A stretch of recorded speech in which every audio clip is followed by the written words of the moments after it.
What if the very thing our hyper-connected culture fears most, solitude, is actually the secret to developing unshakable inner strength and authentic self-knowledge? Jessica Palmer used to believe that being alone meant being lonely. As a marketing executive in her early 30s, she filled every moment with activity. Morning spin classes, lunch meetings, after-work networking events, weekend social gatherings. Her calendar was a masterpiece of productivity and connection. Yet despite being constantly surrounded by people, she felt increasingly hollow, as if she were performing a role rather than living an authentic life. It wasn't until a delayed flight stranded her alone in an airport for 8 hours without Wi-Fi that Jessica experienced something unexpected. After the initial anxiety of being disconnected faded, she found herself thinking more clearly than she had in months. Without the constant noise of notifications, opinions, and social obligations, she could finally hear her own voice. She realized she had no idea what she actually wanted from her career, her relationships, or her life. She had been so busy being who others expected her to be that she had lost touch with who she actually was. This moment of involuntary solitude changed Jessica's life, leading her to discover what the Stoic philosophers had understood for centuries: that deliberate time alone isn't a punishment or a sign of social failure, but a fundamental requirement for developing wisdom, strength, and authentic self-knowledge. The ancient Stoics didn't retreat from the world out of misanthropy or weakness. They understood that the quality of our engagement with others depends entirely on the quality of our relationship with ourselves. In our hyper-connected age, solitude has become almost extinct. We wake up to smartphones, fall asleep to screens, and fill every quiet moment with podcasts, music, or social media. The average person checks their phone over 90 times per day, creating what researchers call continuous partial attention, a state where we're always somewhat distracted, never fully present to our own experience or thoughts. This constant external stimulation doesn't just affect our productivity. It fundamentally alters our capacity for self-reflection, deep thinking, and inner development. When we're always consuming other people's thoughts, opinions, and content, we lose the ability to generate our own insights. When we're always responding to external demands, we forget how to set our own priorities. When we're always seeking validation from others, we become strangers to our own values and desires. The Stoics recognized that this kind of external dependence was a form of slavery, regardless of how socially acceptable or even admirable it might appear. Epictetus, who had experienced literal slavery, understood that true freedom wasn't about external circumstances but about inner autonomy. He taught that we cannot be free until we learn to be self-sufficient in our own minds, comfortable with our own company, and independent of others' approval for our sense of worth. But here's what most people misunderstand about Stoic solitude. It's not about isolation or withdrawal from human connection. Marcus Aurelius spent his alone time preparing to be a better emperor, father, and human being. Seneca used his periods of retreat to develop ideas that would benefit his students and society. The goal of solitude isn't to become a hermit. It's to become so grounded in your own values and identity that you can engage with others from a place of strength rather than neediness. This distinction is crucial because our culture has largely conflated solitude with loneliness, treating them as synonymous when they're actually opposite experiences. Loneliness is the painful feeling that we're disconnected from others, while solitude is the peaceful experience of being connected to ourselves. Loneliness drives us toward others out of desperation. Solitude allows us to choose our connections from a place of fullness rather than emptiness. Modern psychology has confirmed what the Stoics intuited, that people who are comfortable with solitude tend to have higher quality relationships, greater creativity, stronger sense of identity, and better emotional regulation. They're less likely to compromise their values for social acceptance, less prone to anxiety and depression, and more resilient in the face of life's inevitable challenges. The reason is simple. When you know yourself deeply, you're less likely to be thrown off balance by external events or other people's opinions. When you've cultivated inner resources through reflection and contemplation, you're less dependent on external validation or entertainment. When you've learned to find meaning and peace within yourself, you're better equipped to offer genuine presence and support to others. Seneca captured this beautifully when he wrote about the necessity of retiring into yourself. He didn't mean becoming self-absorbed or narcissistic, but rather developing what he called inner citizenship. The ability to govern yourself with wisdom and virtue regardless of external circumstances. This inner governance becomes the foundation for all other forms of leadership and influence. Consider how this played out in the life of Viktor Frankl, the psychiatrist and Holocaust survivor who drew heavily on Stoic principles during his years in concentration camps. Even in the most extreme conditions of deprivation and brutality, Frankl maintained his sanity and sense of purpose by retreating into his inner life. He spent hours in mental solitude, reviewing his relationships, clarifying his values, and imagining the lectures he would give about the psychological insights he was gaining from his suffering. This practice of inner retreat didn't make Frankl selfish or disconnected from his fellow prisoners. On the contrary, it made him a source of strength and wisdom for others who were losing hope. His ability to find meaning in solitude, even within the horror of the camps, became a lifeline not just for his own survival but for countless others who witnessed his resilience. This is the paradox of Stoic solitude. The more comfortable we become with being alone, the more we have to offer when we're with others. The more we develop our inner resources, the less we drain others through neediness or codependence. The more we understand ourselves, the better we understand the common struggles and aspirations that connect us to all humanity.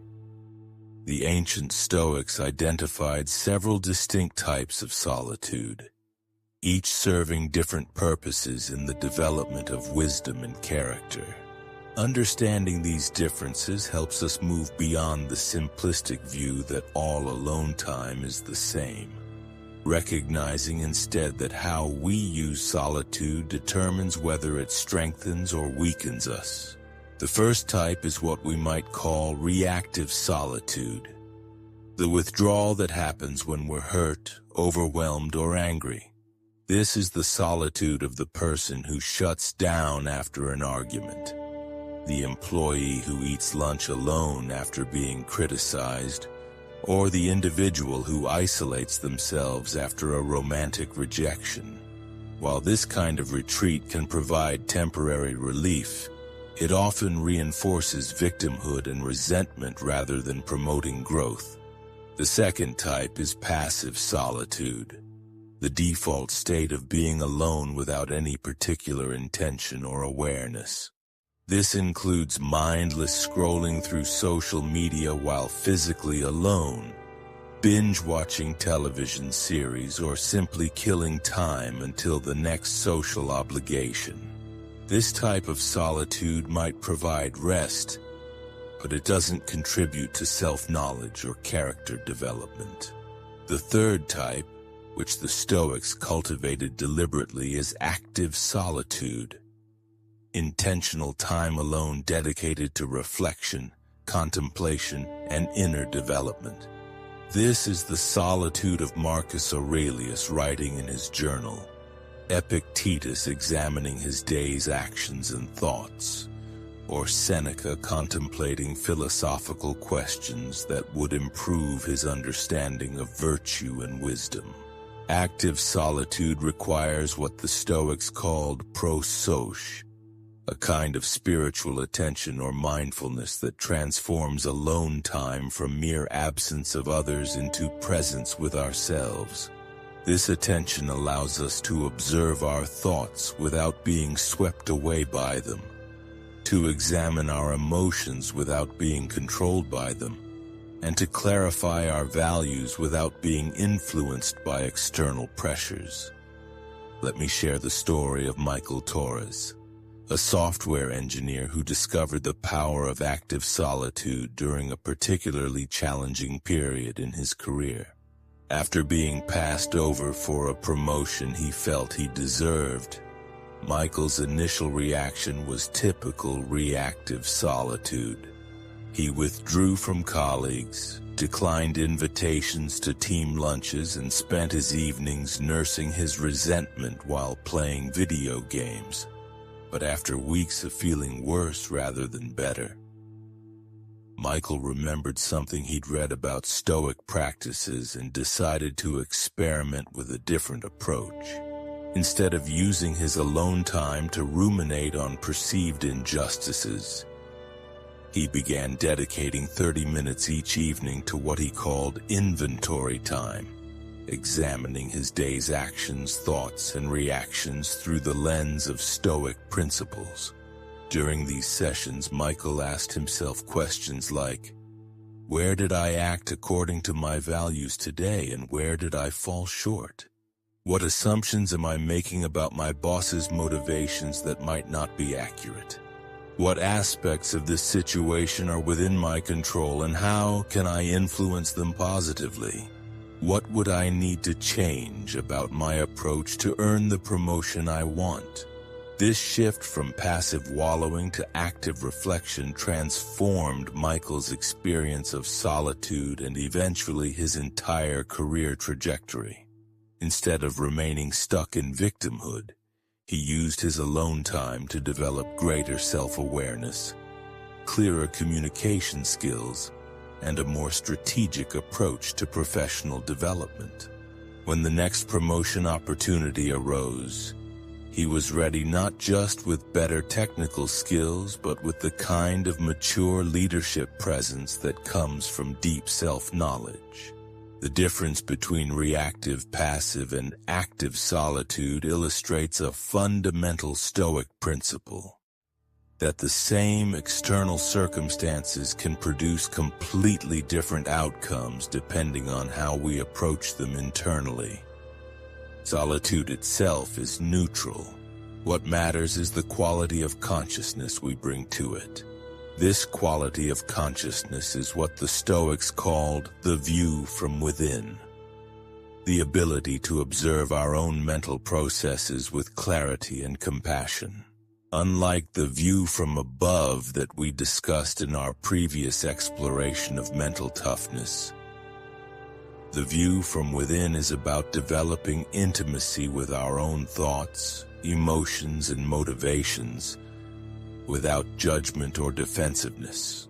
Modern neuroscience has revealed fascinating insights about what happens in our brains during quality solitude. When we're not actively focused on external tasks or stimuli, our brains activate what researchers call the default mode network, a system associated with self-referential thinking, memory consolidation, and future planning.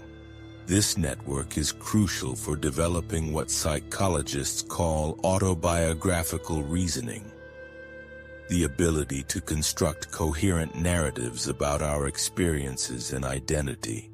However, for this process to be beneficial rather than destructive, we need what researchers call metacognitive awareness.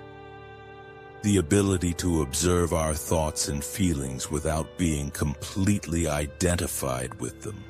This is precisely what the Stoics were developing through their practices of self-examination and reflection. When we lack this metacognitive awareness, solitude can indeed become problematic.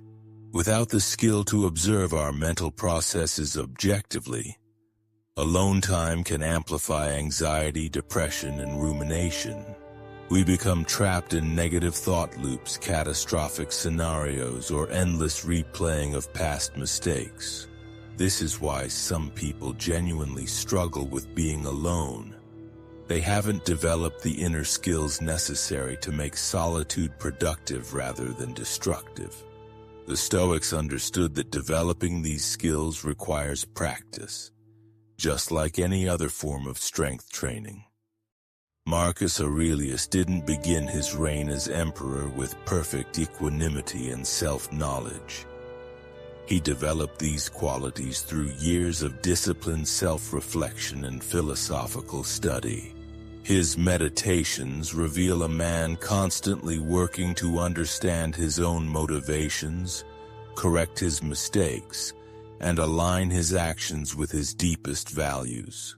This brings us to one of the most practical aspects of Stoic solitude: its role in values clarification.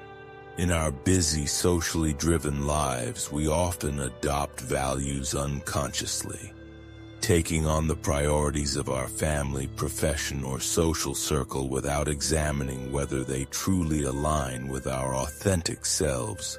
Solitude provides the space necessary to examine these inherited values and consciously choose which ones we want to embrace.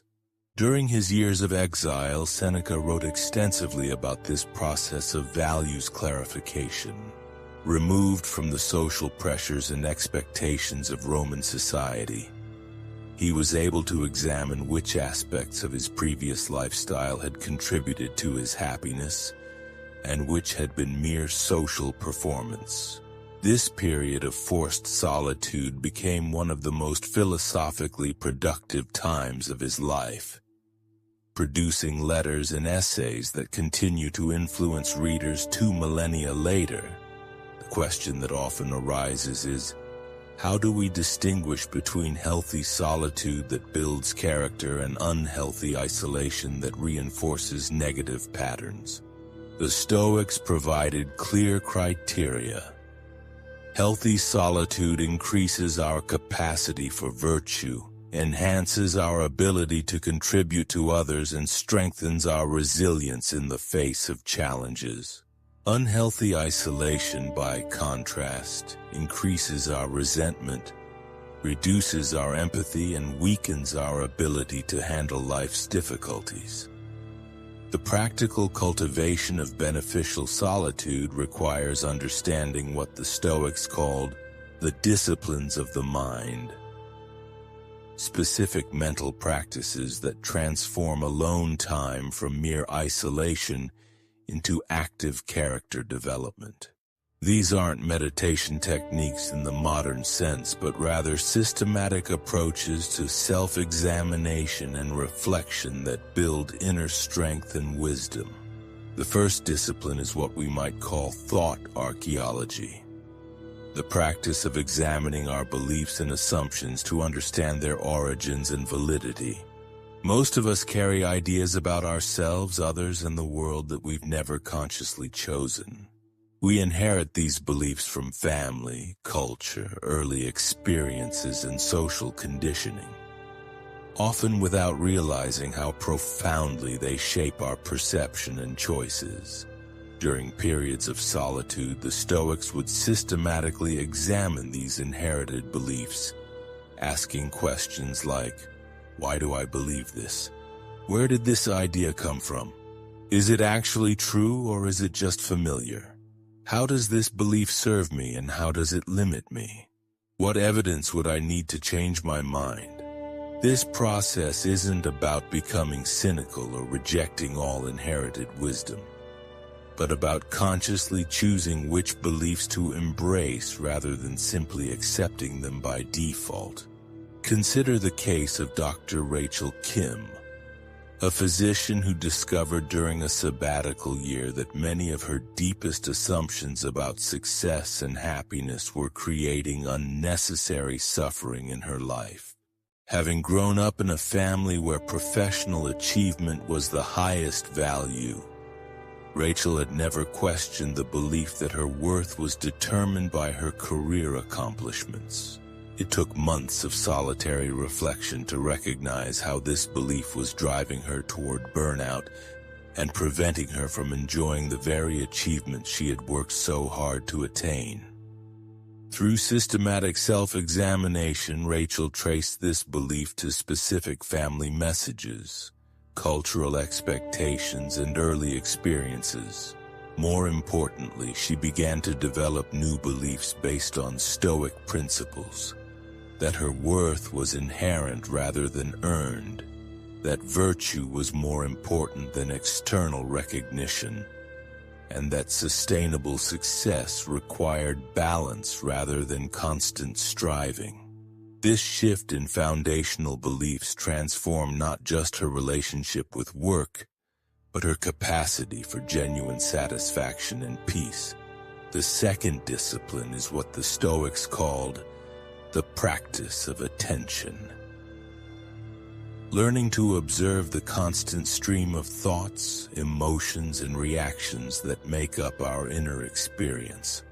Most people live at the mercy of their mental content, automatically believing every thought and being swept away by every emotion.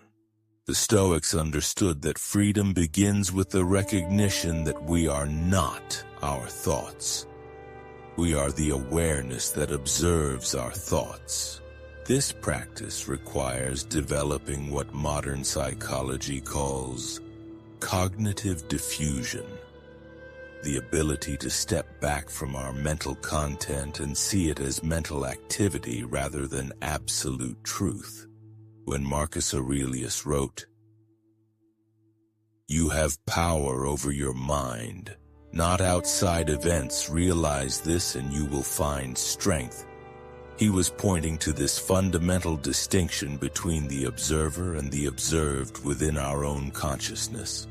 Practically speaking, this might involve spending time in solitude, simply watching the flow of thoughts without trying to control, judge, or follow them.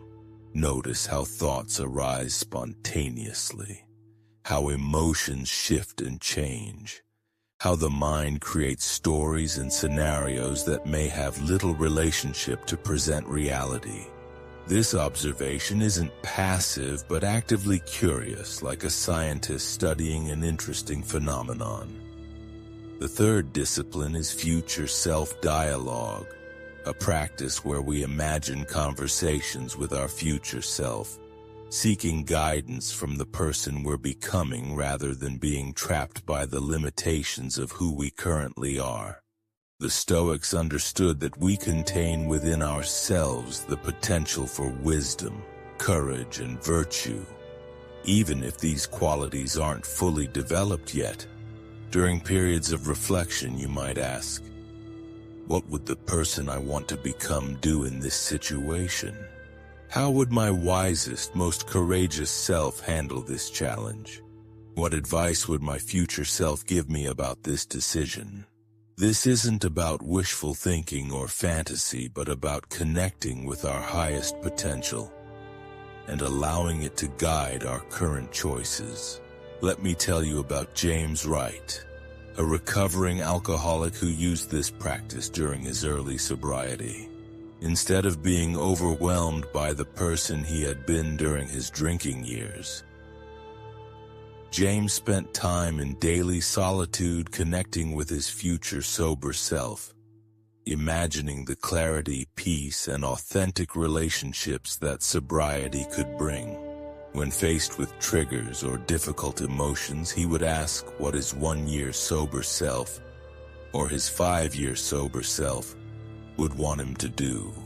This practice helped James make decisions based on his values rather than his immediate impulses, creating a sense of accountability to his future self that was more motivating than external pressure or fear-based compliance.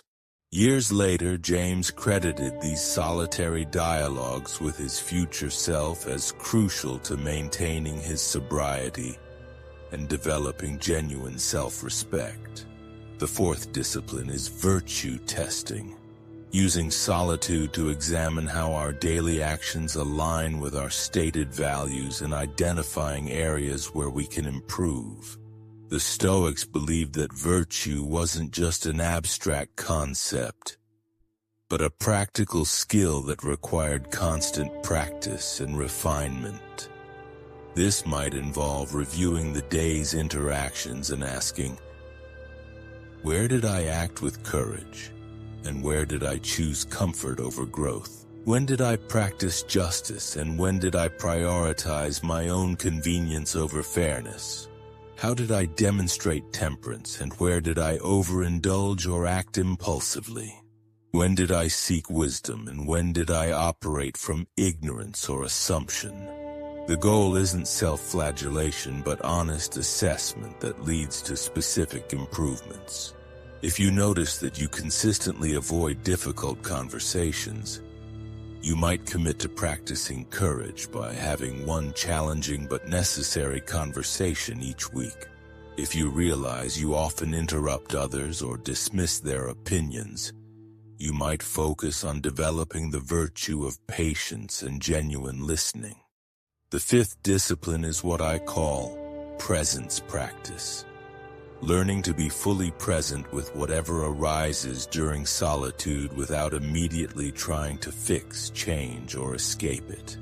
Our culture conditions us to believe that uncomfortable emotions or difficult thoughts are problems to be solved rather than information to be understood. During solitary time, practice simply being present with whatever emerges. Anxiety about the future, sadness about the past, frustration with current circumstances, or even pleasant feelings like gratitude or contentment. Notice the impulse to immediately do something about these experiences, and instead practice just being with them fully. This practice develops what the Stoics called emotional resilience. Not the ability to avoid difficult emotions, but the capacity to experience them without being overwhelmed or controlled by them. When we learn to be present with our inner experience during solitude, we develop the same capacity in our relationships and daily activities. The transformation that occurs through these disciplines is gradual but profound. As we become more comfortable with our own company, we become less needy in our relationships with others. As we develop clarity about our own values and motivations, we become less susceptible to manipulation or peer pressure. As we learn to observe our thoughts and emotions objectively, we become less reactive and more intentional in our responses to life's challenges. The ultimate goal of Stoic solitude isn't to become a hermit or withdraw from human connection, but to develop what the ancients called self-sufficiency, the ability to find contentment, wisdom, and strength within ourselves while remaining open and generous toward others. This self-sufficiency becomes the foundation for all healthy relationships and meaningful contributions to the world. When we're genuinely comfortable with solitude, we approach relationships from a place of choice rather than need. Instead of seeking others to fill our emptiness, validate our worth, or distract us from our inner life, we can offer our presence as a gift. This shift from neediness to generosity transforms every interaction, creating space for authentic connection rather than mutual dependency. Consider the profound example of Nelson Mandela during his 27 years of imprisonment. rather than allowing isolation to embitter him or break his spirit. Mandela used solitude as a laboratory for developing the inner qualities that would later make him one of history's most effective leaders. He spent countless hours in reflection, studying and preparing himself mentally for the leadership role he hoped to one day assume. During his imprisonment, Mandela practiced what he called becoming the person the situation requires. He knew that if he emerged from prison filled with hatred and resentment, he would be incapable of leading South Africa toward reconciliation and healing. So he used his solitary time to cultivate forgiveness, wisdom, and strategic thinking. He studied his captors to understand their psychology, learned Afrikaans to better communicate with them, and developed the emotional discipline that would later allow him to work with his former oppressors toward a peaceful transition. This demonstrates the highest purpose of Stoic solitude: not escape from the world's problems, but preparation to engage with them more effectively. The strength we develop in solitude becomes our gift to the community. The clarity we gain through self-reflection enables us to see situations more objectively. The emotional regulation we practice alone allows us to remain calm and thoughtful in challenging group dynamics.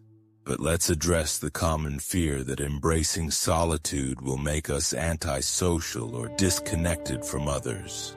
This concern reflects a fundamental misunderstanding of how healthy solitude actually works. When we're comfortable being alone, we're less likely to cling to relationships out of desperation or stay in situations that compromise our values out of fear of being alone. Take the story of Lisa Chang, a marketing consultant who transformed her approach to both solitude and relationships after discovering Stoic philosophy. Previously, Lisa had filled her schedule with social activities not because she enjoyed them, but because she was terrified of being alone with her thoughts. She accepted every invitation, maintained friendships that drained her energy, and even stayed in a romantic relationship that had long since lost its authenticity. When Lisa began practicing intentional solitude, she initially felt uncomfortable and anxious, but as she developed the skills to be present with her own experience, something remarkable happened. She began to understand what she actually valued in relationships, what kinds of conversations energized her, and what activities brought her genuine joy rather than mere distraction. This clarity allowed Lisa to make conscious choices about her social life. She began declining invitations that didn't align with her values, investing more deeply in friendships that were mutually supportive, and eventually ending the romantic relationship that had been based more on fear of loneliness than genuine compatibility. Paradoxically, by becoming more comfortable with solitude, Lisa developed richer, more authentic relationships than she had ever experienced. This transformation illustrates what psychologists call secure attachment, the ability to be both independent and interdependent, to enjoy both solitude and connection without being driven by anxiety or neediness in either direction. Research consistently shows that people who are comfortable with solitude have higher quality relationships, greater life satisfaction, and stronger resilience in the face of social changes or losses. The Stoics understood this principle intuitively. They recognized that our capacity to love others deeply is directly related to our comfort with ourselves. When we know ourselves thoroughly, our strengths and weaknesses, our values and triggers, our patterns and potential, we can engage with others from a place of authenticity rather than performing roles designed to gain approval or avoid rejection. This brings us to one of the most practical questions. How do we begin cultivating beneficial solitude in a culture that seems designed to prevent it? The answer lies in starting small and being intentional about creating regular opportunities for self-reflection and inner development. Begin with just 15 minutes of daily solitude. Time when you're alone without any external stimulation like phones, books, music, or television. Use this time for one of the Stoic disciplines we've discussed. Examining your thoughts, reviewing your actions, clarifying your values, or simply practicing presence with whatever arises in your inner experience. Create boundaries around this time as you would any important appointment. Let others know that you're unavailable during these periods, and resist the temptation to use the time for productivity or problem solving. This is time for being rather than doing, for listening to your inner voice rather than responding to external demands. As you become more comfortable with short periods of solitude, gradually extend them. Consider taking regular solo walks without podcasts or music, eating meals alone occasionally without any entertainment, or dedicating weekend mornings to reflection and contemplation. The goal isn't to maximize alone time, but to ensure that you have enough quality solitude to maintain connection with yourself. Pay attention to the difference between solitude that strengthens you and isolation that weakens you.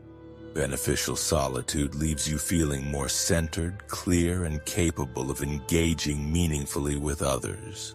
Unhealthy isolation typically increases anxiety, resentment, or disconnection from your values and relationships. Remember that developing comfort with solitude is a skill that improves with practice. Just as physical exercise initially feels uncomfortable but becomes enjoyable as we build strength and endurance, mental and emotional solitude becomes more rewarding as we develop the inner muscles necessary to make it productive. The Stoics would remind us that everything worthwhile requires cultivation. We don't expect to be physically strong without exercise, intellectually sharp without study, or socially skilled without practice. Similarly, we shouldn't expect to be comfortable with ourselves, clear about our values, or emotionally resilient without dedicating time to inner development. As we conclude this exploration of solitude's hidden strength, remember that the goal isn't to become a perfect sage overnight, but to gradually develop the inner resources that allow you to navigate life's challenges with greater wisdom, courage, and compassion. The time you spend alone, when used skillfully, becomes an investment in every relationship you'll ever have and every contribution you'll ever make. In our hyper-connected world, the ability to be genuinely alone with ourselves is becoming a rare and precious skill. Those who develop it will have access to resources of strength, creativity, and wisdom that are unavailable to those who remain dependent on constant external stimulation and validation. The ancient Stoics proved that solitude, rather than being a punishment or sign of social failure, can be the foundation for a life of meaning, contribution, and authentic happiness. They showed us that the journey inward is not an escape from the world, but preparation for engaging with it more skillfully and compassionately. If this exploration of solitude's transformative power resonated with you, subscribe to our channel for more insights into how ancient wisdom can enhance modern living. Until next time, remember that you already have everything you need for a fulfilling life. It's just waiting to be discovered in the quiet moments when you're brave enough to be alone with yourself.